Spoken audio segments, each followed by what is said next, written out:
Oke, kita awali ya. Untuk jarak penyimpanan itu kan antara udang masih berumur muda dengan udang yang berumur sudah lebih tua. Sebagai contoh, udang berumur 30 hari dengan udang berumur 60 hari misalnya. Ini sebenarnya jarak waktu penyimpanan itu tergantung dari volume pakan yang diberikan. Kalau udang umurnya masih muda, volume pemberian pakan kan masih sedikit, sehingga untuk volume kotoran pun juga mengumpulnya juga lebih panjang. Maka kalau udang masih muda itu jarak penyimpanannya bisa 5 sampai 1 minggu baru dilakukan penyimpanan. Tapi kalau udang itu sudah berumur 35 atau 30 hari ke atas, ini jarak penyimpanannya lebih pendek. Mungkin hanya sekitar 3 hari sampai 4 hari atau 5 hari. Nah, ini sebenarnya logikanya itu tergantung dari volume pemberian pakan ini bagaimana. Kalau pemberian pakannya itu misalnya area kolamnya 1000 meter, terus pemberian pakannya hanya 1 kilo. Satu hari pemberian pakan 5 kali, berarti satu hari kan menebar pakan 5 gitu. Nah, oke lah, taruh nanti persentase yang terbuang itu separuh. Berarti 2,5 kilo kotoran terbuang. Yang 2,5 kilo untuk menaikkan berat badan udang. Nah, ini nanti kalau misalnya udang umurnya 60 hari, tetapi pemberian pakan hanya 1 kilo per taburan atau 5 kilo per hari, ini jarak penyimpanan juga bisa lebih panjang. Jadi jarak penyimpanan ini sebenarnya yang dipakai sebagai ukuran adalah seberapa kapasitas pakan yang kita berikan. Ya, kalau volume pakannya banyak, ini juga nanti jarak penyimpanannya juga harus lebih pendek. Karena itu logikanya kan terhadap kotoran yang dikeluarkan oleh udang itu sendiri. Sehingga jangan sampai nanti volume kotoran itu melebihi penampungan, sehingga nanti pada saat air berputar itu akan terbawa kembali.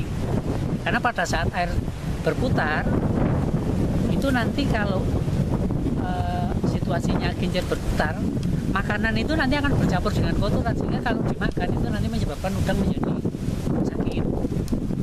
Maka sebaiknya jangan sampai cairan itu melimpah, dilakukan penyimpanan. Itu yang sebelum penuh ya Pak Hendro? Ya. Sebelum memenuhi cairan tadi, ya. Kalau lebih baiknya udah ya, disimpan. Dilakukan penyimpanan terlebih dahulu. Nah, untuk membuktikan nanti kita bisa sekali tempo kita masuk di kolam untuk mengecek apakah ini sudah perlu dilakukan penyimpanan apa tidak. Kalau misalnya kita waktunya baru 2 hari, tapi kalau sudah penuh ya tetap harus kita lakukan penyimpanan. Nggak usah nunggu 3 hari. Tidak usah nunggu 3 hari, karena kita melihat jangan sampai nanti dampak dari kotoran itu justru akan menyebabkan pada udang itu sendiri. Misalnya bisa mencret, bisa nafsu makan menjadi berkurang, seperti itu. Jadi ini juga sebenarnya nanti ada kaitannya dengan penyetingan tambak pada awal. Pada saat kita menyeting tambak, usahakan tempat untuk penampungan penyimpanan juga dibikin yang standar dengan ukuran sekitar 15 cm sampai 20 cm dan lebar juga disesuaikan. Jadi jangan sampai nanti jaraknya hanya 10 cm. Oh ya, lebar yang ideal berapa Pak Hendro? Kalau panjang kan mengikuti cairan itu 5% dari volume tambak. Jadi 5%. Jadi kalau misalnya katakanlah 1000 meter ya 5%-nya dari 1000 meter itu berapa? Itu untuk cairan. Sehingga bisa lebih efektif. Biasanya rata-rata kan panjangnya itu berapa? Sebenarnya kalau itu relatif Mas, karena kita kan melihat lahan sebenarnya. Kalau misalnya lahan 20 meter itu cairan tadi, karena kalau kedalaman kan 15 sampai 20 cm. 15 sampai 20, nah itu dengan lebarnya 1 meter. Oh 1 meter. 1 meter, dan pemanjang itu nanti kalau bisa memanjang kolam.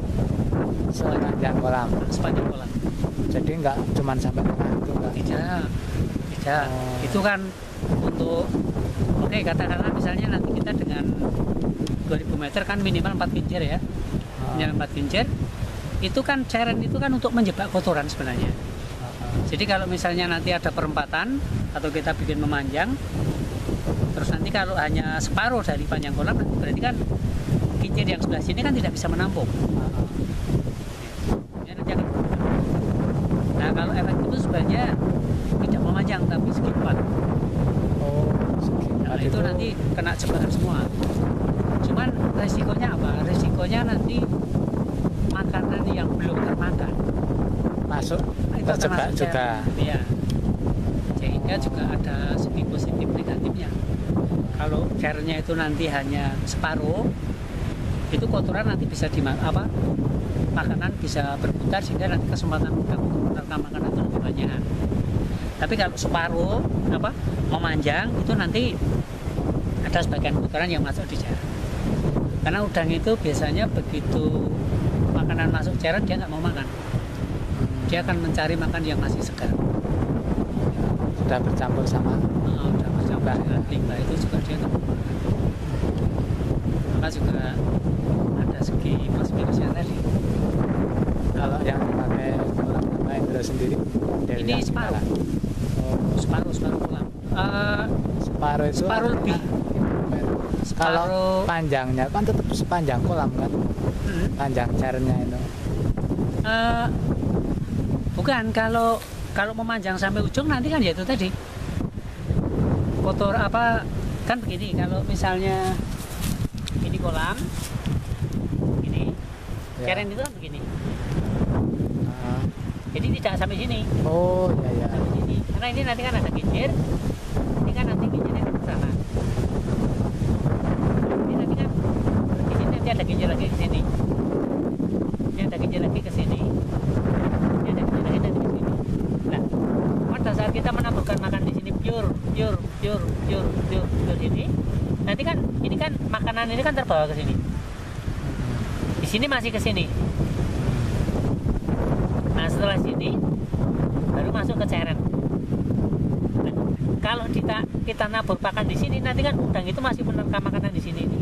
Masih di sini masih dimakan. Udah ke sini udah nggak mau makan. Tapi kalau di sini nanti cairannya ke sini sampai penuh sini, ini baru ke sini ini masuk cairan udah hilang. Nah, nanti ke sini ini ke sini hilang. Berarti volume yang masuk sini itu lebih banyak daripada kalau melewati sini ke sini, jenjang waktunya kan lebih panjang. Cuma separuh Kolam. Separuh kolam.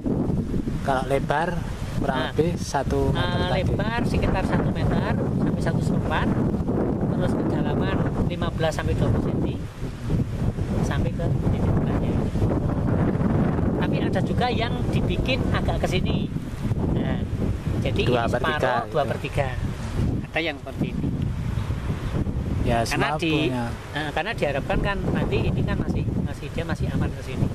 Air itu biasanya kan mutarnya kalau daun kincirnya itu hanya sekian, ya airnya itu nanti mutarnya sekian, karena diam. Oh ya.